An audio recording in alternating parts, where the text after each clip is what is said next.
ومن كلامه عليه السلام أشد الذنوب ما استخف به صاحبه فخطرین गुनाहों है जिसे इंसान हल्का तसव्वुर कर ले।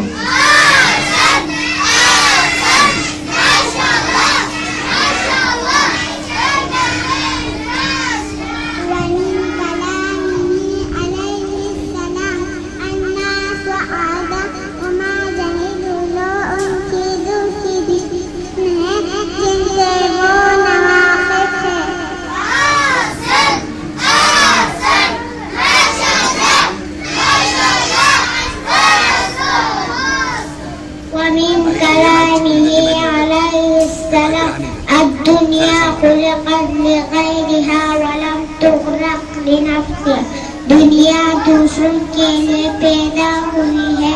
और